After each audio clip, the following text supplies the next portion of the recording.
Di video kali ini kita nggak ngoding dulu, karena gue pengen bahas satu mouse yang harganya cuma 350 ribuan, dan ini cocok banget dari segi look and design dengan setapan yang baru gue buat. Ini adalah Pressplay Nova V4. Let's go!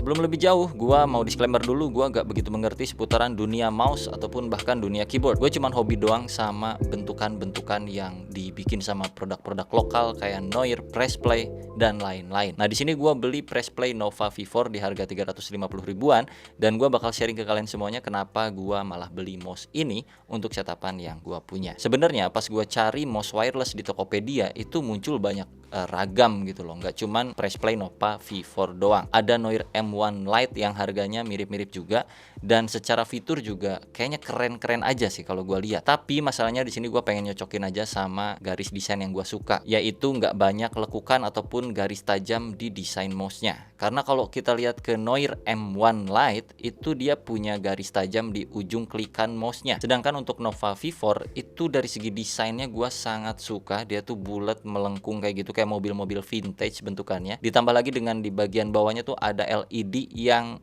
gila, ciamik parah, dan desainnya sangat kelihatan elegan, minimalis. Apalagi kalau lu pilih yang warna putih, di sini kayak yang punya gua tuh kayak wah gila, looksnya tuh keren parah. Ditambah dengan keyboard gua yang warna putih juga dan dashmat yang feel-nya kayak wall gitu atau felt dashmat. Ini jadi bikin setapan gua lebih estetik lagi di mata gua pribadi ya, karena estetik-estetikan kan itu perspektif orang beda-beda. Kita mulai dulu pembahasannya dari packaging yang diberikan sama Pressplay. Itu ada apa aja sih di dalam dusnya. Jadi ketika mouse ini datang, terus gua buka isiannya, itu kita dapetin beberapa aksesoris tambahan. Kayak untuk di bagian alas kakinya itu kita dapat cadangannya juga, dan berikut dengan kabel USB Type-C. Dan ternyata kita dikasih juga extra grip tape. Jadi info dulu bahwa di setapan kali ini walaupun judulnya mouse wireless gaming, tapi gue nggak pakai untuk gaming sama sekali. Jadi lebih ke estetika, looks, and desainnya aja yang gue suka. Ya walaupun di luar sana banyak mouse warna putih, warna krem, kayak ini nih yang paling keren tuh apa ya? Low Free.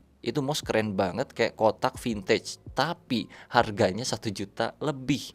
Dan sedangkan yang ini itu Pressplay kan cuma 350 ribu dengan desain yang ya gua banget gitu loh. Gua pokoknya suka banget sama desain mouse yang nggak ada tajam-tajamnya, kayak bulat.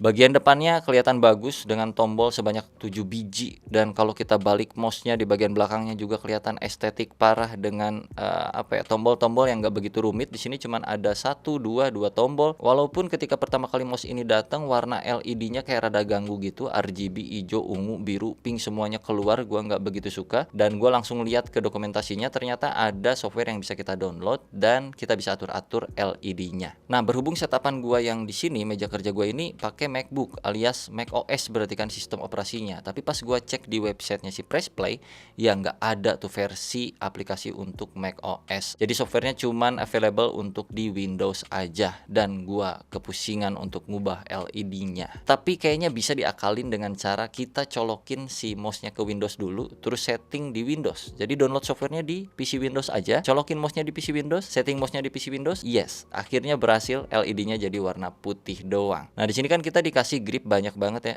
untuk kiri, kanan, atas, bawah. Cuman gua pribadi pengen ada sedikit nuansa blacknya, biar ada hitam putih warna kayu kayak gitu-gitu ya. Jadi di mouse-nya gua taruh aja warna black untuk grip tape-nya di area klikan kiri. Nah, secara estetika mungkin gak semua orang suka dengan grip tape sebelah kayak gini. Cuman karena gua dulunya pernah mainan motor, dimana motor juga sama, kadang-kadang ada sebelah yang dikosongin gitulah, kayak rem, handle rem kayak gitu-gitulah ya. Oke, kita bahas nanti aja itu. Intinya gue suka dengan grip tape yang cuman sebelah warna hitam doang, biar ada perpaduan warna aja di situ, nggak terlalu polos putih gitu loh. Dan selain looksnya jadi lebih bagus lagi di mata gue, ini juga kayaknya bisa untuk meminimalisir kalau kita sering-sering klik tombol kiri. Karena kan memang secara logika tombol kiri di mouse itu paling sering diklik daripada tombol kanan, ya nggak? Jadi mungkin bisa meminimalisir kerusakan warna dari mouse-nya itu sendiri pakai grip tape. Lumayan bro. Untuk konektivitasnya dia wireless sudah pasti, bisa wireless dongle atau wireless Bluetooth, dan juga support USB Type-C. Tapi di sini gue pakai wireless dongle aja. Dan jujur gue belum coba untuk mode Bluetooth-nya seperti apa, tapi gue yakin kayaknya masih bagus juga, nggak terlalu gede latensinya mungkin, karena dari mouse Rexus yang harga 150 ribuan aja yang kemarin gua punya tuh yang vertikal, itu mode Bluetoothnya aman-aman aja, masa ini yang 350 ribu mode Bluetoothnya lebih jelek. Kayak gitu aja sih, harusnya sih aman ya. Nah sebenarnya di paket pembeliannya itu ada dua opsi ya, ada yang sekaligus dengan docking wireless chargingnya ataupun yang enggak. Nah gua salah beli ternyata guys, padahal kalau gua sekalian beli yang include docking chargernya itu harganya cuma beda sekitaran 40 ribu 50 ribu. Nah gua sebelumnya mikir kayak gini, gua kan punya jam digital yang ada wireless chargingnya juga tuh, gua kira mouse-nya ketika gua taruh situ bakal bisa ngecas.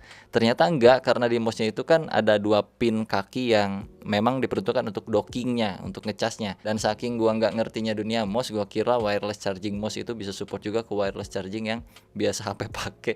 Ini cukup gelo sih memang pemikirannya, tapi ya intinya nggak fungsi. Gua kira fungsi, dan gua harus cari lagi docking wireless yang secara terpisah. Sayang banget lah pokoknya, aduh harusnya gue beli di awal tuh yang udah berikut juga dengan docking wireless chargernya, karena lumayan banget.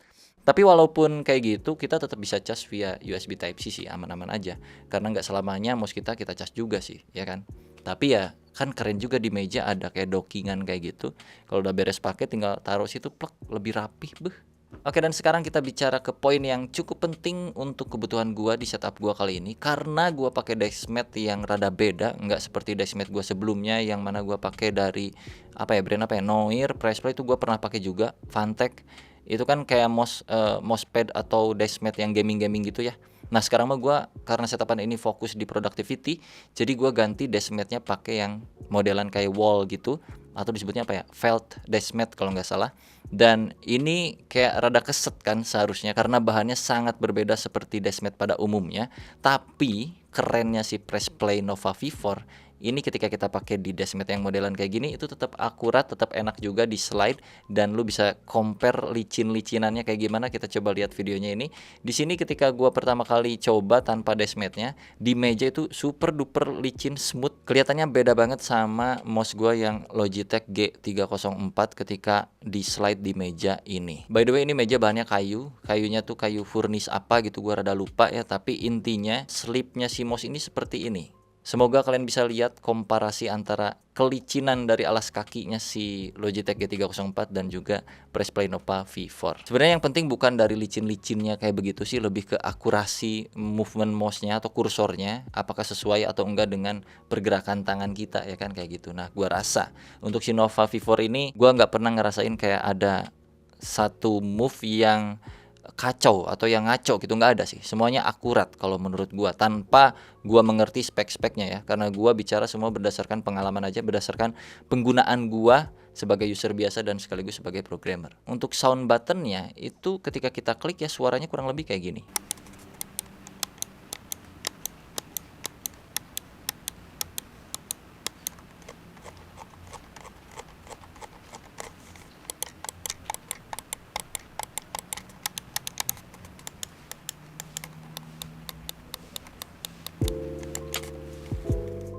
Masalah suara ini selera mungkin ya, tapi yang cukup noticeable di otak gua adalah kayak gini. Ketika gua pencet ini si Nova V4 ya, kayak kerasa banget ada pairnya gitu loh. Nggak tahu kenapa.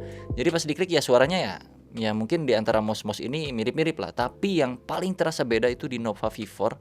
Pas tangan lu tek kayak gitu tuh kayak ada pair yang nendang tangan lu balik gitu. Nggak tahu ya ini disebutnya apa secara teknis karena gue nggak begitu mengerti, tapi feel-nya tuh gue rasa kayak nyandu banget ketika kita klik-klik di mouse Nova V4 ini.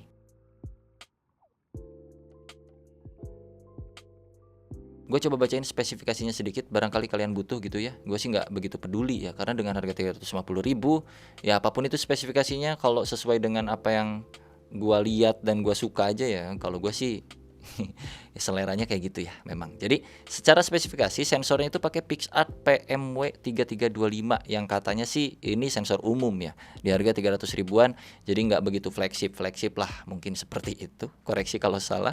Terus untuk DPI-nya dia up to 10.000 DPI. Again, gua nggak begitu peduli dengan DPI karena nggak dipakai main game juga. Tapi nggak tahu juga sih apakah DPI sengaruh kayak gimana kalau kita nggak main game. Apa sebenarnya semua mouse ada DPI-nya? Harusnya sih semua mouse jelek juga secara default ada DPI-nya ya. Cuman nggak tahu ukurannya berapa. Ya gitulah, tolong dibantu aja di kolom komentar ya seputaran DPI. Nah, ini polling rate itu 10.000 Hz. Alah, boy, gua nggak ngerti lagi. Aduh, bagaimana ini ya? Polling rate 10.000 Hz. Nah, kalau baterai mah gue rada ngerti nih, 650 mAh. Kalau kita compare ke iPhone yang baterainya sekitaran 4000 gitu ya, 4000 apa 3000 ya, ya pokoknya kalau mouse mah kan goblok banget nih cara spek. Ya baterainya 650 mAh lah, udah kayak gitu aja ya. Berapa lamanya nggak tahu karena selama ini gue belum cas dan udah 3 harian masih aman-aman aja, nggak kenapa-napa juga, nggak ada trouble, nggak ada low bed. Nggak tahu juga nih kondisi low bednya indikatornya apa, gue nggak tahu, cuman beli pakai udah. Aduh bodoh banget sih memang ya. Again, tapi gue sangat cinta dengan yang namanya si bentuk, si seni, si look, si desain.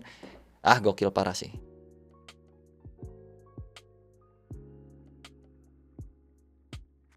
Oke, kita langsung masuk aja ke kesimpulan karena gue juga nggak tahu harus bahas apa lagi, cukup bingung sebenarnya. Tapi semoga ini bisa jadi sudut pandang baru buat lu yang pengen beli mouse wireless. Kesimpulannya yang pertama gue bakal bilang hal negatifnya dulu mungkin. Jadi dari press play Nova V4 ini yang cukup gue rasa sangat mengganggu gue adalah tombol on off-nya atau tombol mode switch yang ada di belakang mouse ini. Jadi misalkan kalau gue udah pakai terus gue mau matiin mouse-nya, itu ketika gue klik tombolnya ke tombol off malah meleset pak. Jadi suka miss karena nggak ada lekukan apa untuk kita cantolin gitu. Susah lah.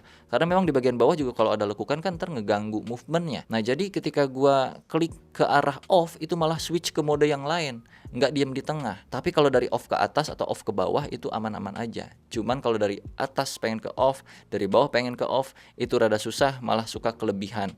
Nggak tahu itu di gua doang, tangan gua yang terlalu sensitif atau kayak gimana, tapi itu yang sangat ngeganggu gua. Dan hal yang nggak gua suka lainnya adalah softwarenya. Walaupun softwarenya cukup membantu untuk kita bisa setting-setting, button shortcut dan lain-lain, ya dia cuman support di Windows setahu gua untuk saat ini, nggak tahu juga ya, tolong dikonfirm aja di kolom komentar kalau kalian pakai Nova V4 di macOS. Dan juga masalahnya adalah di UX guys. Jadi secara UX atau user experience dari softwarenya atau dalam kita menggunakan aplikasinya itu sendiri, kayak susah banget untuk navigasinya. Contoh, gua mau ngubah ini LED jadi warna putih, itu menunya gua harus kayak keliling dulu gitu, nggak langsung to the point ada di situ. Jadi kalau kalian anak web design atau front end, itu kalian kan harus ngerti yang namanya UX gitu loh, atau user experience. Gimana user menggunakan aplikasi yang udah kalian bikin. Nah, yang gua rasa, mohon maaf banget nih, yang gua rasa di softwarenya Pressplay ini UX-nya kurang dikedepanin gitu. Ya gue cukup wajarin dengan harga 350.000 dikasih software yang mana softwarenya ini memang kayaknya lebih diperuntukkan untuk functionality-nya, bukan ke arah looks dari softwarenya, keren-kerenan kayak gitu bukan. Tapi maksud gue, saran dari gue pribadi adalah mungkin secara softwarenya bisa dibikin lebih user experience lagi, biar orang awam kayaknya bisa lebih enak lagi untuk pilih-pilih menunya atau ganti warna atau apa kayak gitu-gitu. Karena memang bagi gua pribadi, pertama kali gua download softwarenya dan install softwarenya, itu gua cukup mengalami kesulitan sedikit sih. Sedikit banget ya, sedikit banget tapi ya cukup ganggu. Tapi dari dua kelemahan yang tadi gue sebutin, banyak banget positifnya. Yang pertama, akurasi movementnya walaupun di dashmat wall atau felt yang kayak gue punya, itu bagus. Beda banget pas gua rasain pakai mouse vertical Rexus yang harganya 150 ribuan. Kecuali kalau di compare ke 304 Logitech itu masih aman, ataupun MX Master 3 di dashmat yang kayak ginian masih aman juga. Terus untuk konektivitasnya juga lengkap, ada 3 mode ya, wireless dongle ataupun Bluetooth ataupun USB. Jadi ini adalah satu nilai plus juga. Plus ada wireless chargingnya, itu gokil parah walaupun kita harus punya docknya ya. Dan ya again, gua salah beli variannya, harusnya sekaligus yang docking, tapi ya nggak masalah. Hal lainnya yang sangat gue suka adalah kualitas dari nyalanya si LED ini, kayak gokil parah. Nggak begitu kayak brightness full, nggak begitu kayak alay-alayan. Walaupun LED-nya kita bisa taruh sekian rupa warna, tapi tetap kelihatannya elegan. Apalagi kalau single LED doang, ataupun bahkan dengan 2 mode warna pun itu udah gila. Ini Nova V4 garis LED-nya tuh bikin candu ngelihatnya gitu loh. Dan overall dari segi desain gue sangat suka hal-hal kecil dari Nova V4 dengan lekukan-lekukannya yang cukup indah dan bahenol menurut gue ya. Di bawah area scroll wheel kalau lu cek itu ada kayak lekukan ini nih, kayak bibir lu di sini nih. Yang ini ya. Ini nih kayak ada beginian yang di scroll wheel, sumpah dah, aduh gila gokil, ini kepikiran gitu. Dan itu gue suka banget dari segi looksnya. Overall gue suka banget sama Nova V4, apalagi yang warna white itu gila keren banget. Kecuali kalau kalian mode gaming kayak gituan ya, mungkin warna black lebih tepat sih. Tapi untuk yang white productivity, wah keren. Di setapan ini gue suka banget. Oh ya, gue nggak di-endorse sama Pressplay ya, ini gue cuman apresiasi aja dengan produk lokal yang akhir-akhir ini gue lihat keren semuanya. Gue sebenarnya cinta banget sama hal-hal yang seperti ini, mouse, keyboard, produk apapun itu, mikrofon, stand, apa yang ngebikin setupan kita tuh jadi lebih moody lagi, lebih pengen lama-lama di depan PC lagi. Jadi kalian boleh request di kolom komentar produk lokal apa yang harus gua review, yang harus gua coba. Dan semoga nanti sudut pandangnya rada beda daripada reviewer lain, karena gua bukan reviewer yang selayaknya reviewer kayak orang-orang. Di sini kan gue cuman sebagai programmer dan user aja. Jadi sampai jumpa di video berikutnya, semoga bermanfaat videonya. Gue Dev Rizal, bye bye, thank you banget udah nonton.